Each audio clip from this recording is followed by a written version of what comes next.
Okay, this will be a video about Bernie Cornfeld, and this guy had an absolutely insane life. He was this super rich guy who lived in this mansion in Beverly Hills with just a ton of women. He lived with like 15, 20 women at all times. They rotated in and out. It was said he had more women than Hugh Hefner, and Hugh Hefner was actually a very close friend of Bernie Cornfeld's. So we'll talk about their friendship in a bit here. And really, most likely, there was way, way more going on here because there are a lot of rumors and a lot of indications that Bernie Cornfeld was running like an Epstein style international prostitution ring. And so we'll kind of talk a bit about that. A lot of the women that he was involved with and who lived at his mansion went on to become some recognizable names. So we'll get into some of them. He was also involved with Vicky Morgan. Vicky Morgan lived at his mansion for a while, and that kind of ties in with a recent video I just did. Vicky Morgan was involved in what almost became the biggest sex scandal of the 1980s. And then more recently, Heidi Fleiss was also one of quote unquote Bernie's girls. He met her when she was a teenager and he was 61 years old. So obviously a massive age gap there. And she ended up moving into his mansion. And obviously, she herself became very notorious for running a very successful prostitution ring in the 1980s and 90s. So we'll talk about a bit about her connection to Bernie Cornfeld. So just to get into Bernie Cornfeld's story, kind of like a lot of people I talk about on this channel, Bernie Cornfeld has just basically vanished off the face of the earth, vanished off the face of the internet. There is just hardly anything out there about him. You really have to dig for it. But he was a massive deal back in the 1960s and 70s. No one today has heard of him. No one even knows who this guy was. But just to give you an idea of just how crazy his life was, this is an excerpt from a biography written about him. Actually, one of the only biographies out there that are written about him. And so I'll read this off here. Before the decline and fall of Bernie Cornfeld, he put together a collection of people and things in a splendid style. Included in the record are a couple private jets plus a helicopter, a townhouse on Geneva's Lake Leman that Napoleon built for his wife Josephine, a 40-odd room 12th century castle in France with a stable of 8 saddle horses and a pack of Great Danes, along with a moat, an operating drawbridge, and a staff of servants, a string of race horses, an assortment of cars that includes a squadron of Rolls Royces, a couple Cadillacs, and a sprinkling of sports cars, a half interest in the high fashion house of Guy Laroche, a permanent 5-room suite at New York's Hotel Carlyle with a permanently open private telephone line to Geneva, apartments or townhomes in most of the major capitals of Europe, a 1/3 interest in a Japanese beat music group, and 20 new suits a year by Pierre Cardin or Guy Laroche.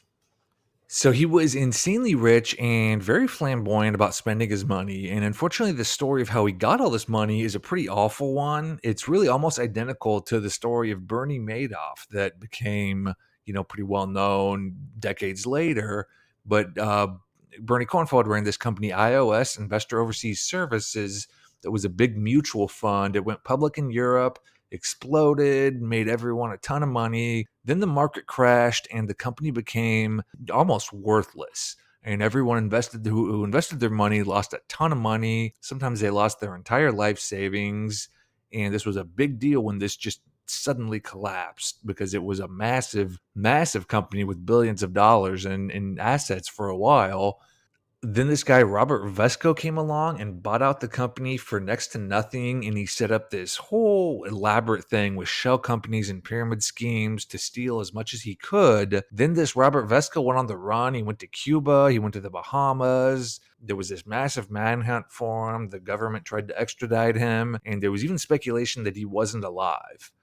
And it's a pretty complicated story that Robert Vesco, you can find a lot out there about him because he was actually involved in Watergate in a little way as well.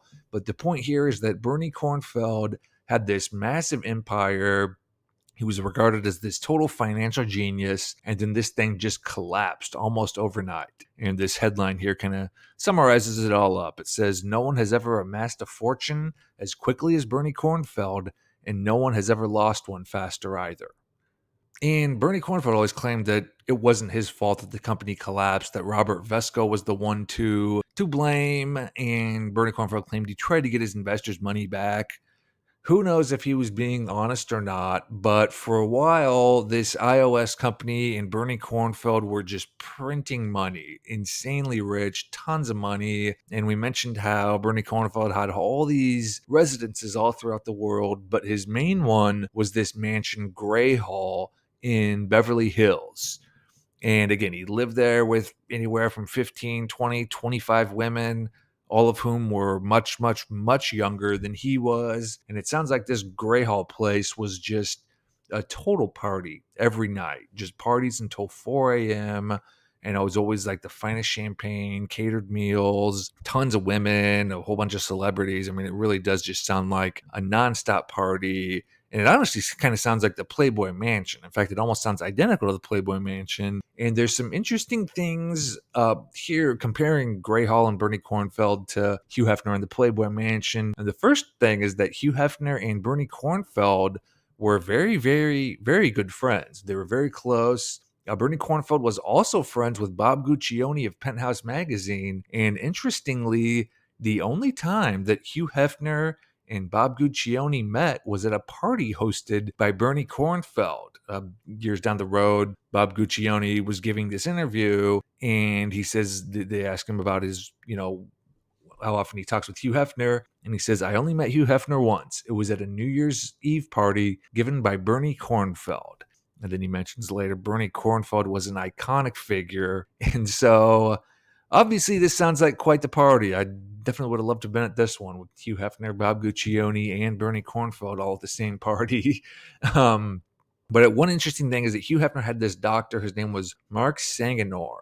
He was known as Dr. Feelgood because he would prescribe just a ton of drugs to Hugh Hefner and the people at the mansion. He was also allegedly Hugh Hefner's lover.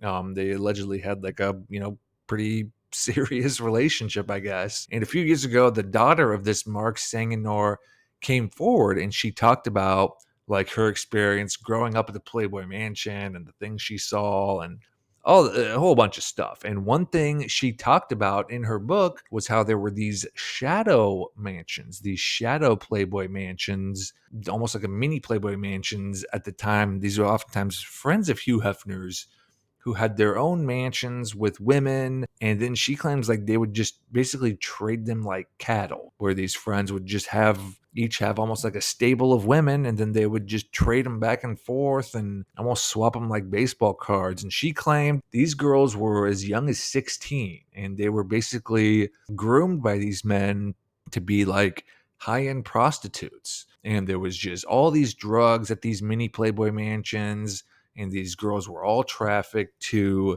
rich and powerful men all around the world.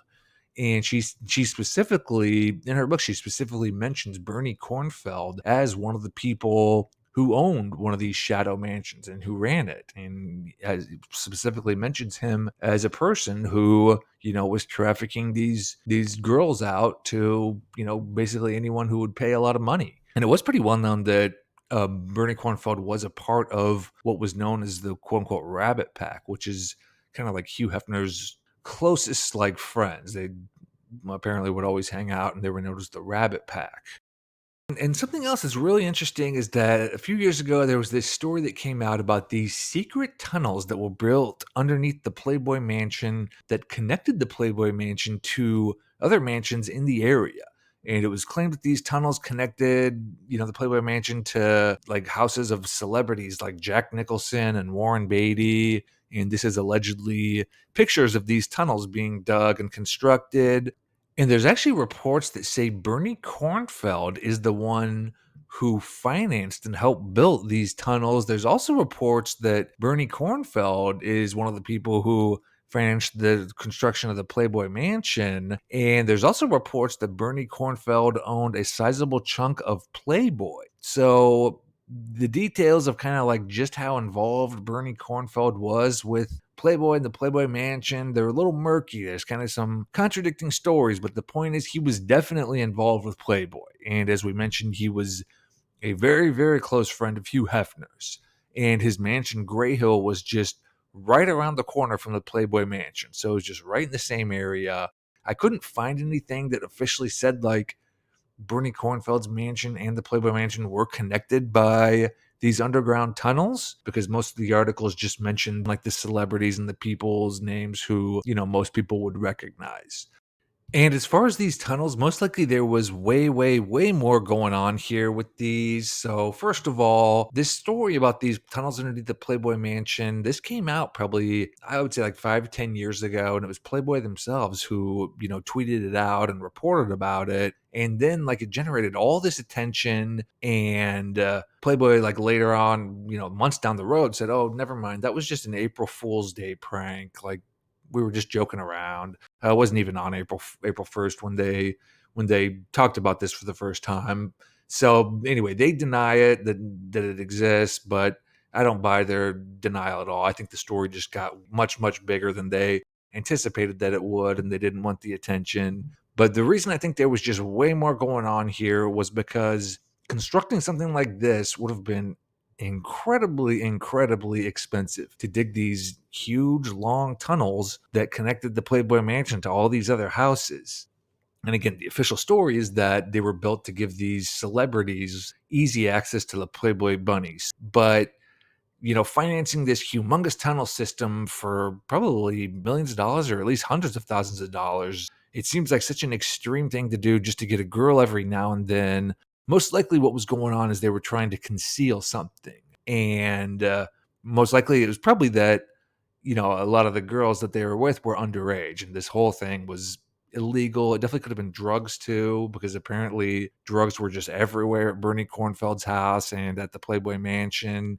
But again, like, it's not that big of a deal if a woman just comes over to a celebrity's house for a quick one night stand. But if it's like a 12, 13, 14-year-old girl showing up at 3 in the morning, that's something different entirely. And if you look at, some of these photos of Bernie Cornfeld and these girls who were living with him, I mean, some of them honestly look like they're 14. Some of them look extremely, extremely young. And again, this Jennifer Saganor, who grew up basically in the Playboy Mansion, claims that teenage girls as young as 16 were part of this whole mini Playboy Mansion trafficking network.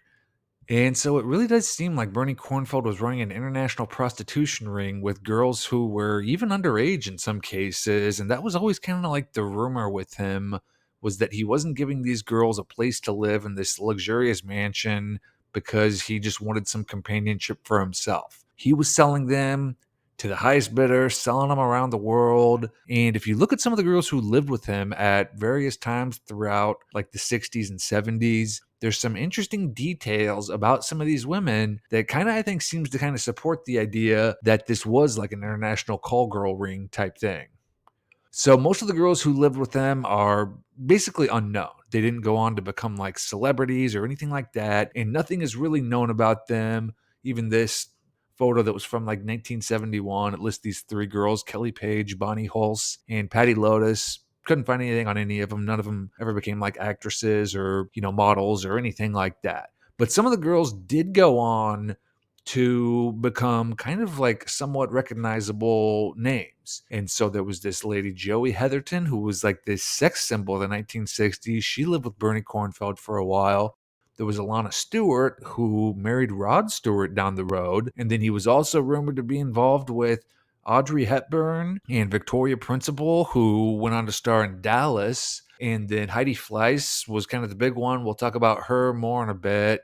There's also Diane von Furstenberg, and she went on to become a household name in the fashion industry. I've mentioned this in a few videos, but I think the fashion industry is probably even more corrupt than Hollywood. I think the fashion industry, there's just some absolutely evil, horrible things that go on behind the scenes. But anyway, this Diane von Furstenberg was born Diane Heflin, and she worked as a secretary for Bernie Cornfeld. And while she was a secretary, quote unquote secretary, she just happened to meet this prince. His name was Egon von Furstenberg. He's from a royal German family, and eventually they got married, and Diane von Furstenberg became this global fashion icon. This right here, this is not the type of guy you would just run into at the supermarket or meet at a coffee house. Most likely there was way, way, way more going on with this story of, a secretary just happening to meet this guy who's super rich and from this, very prestigious family. Most likely there's way more going on with the story of how they met.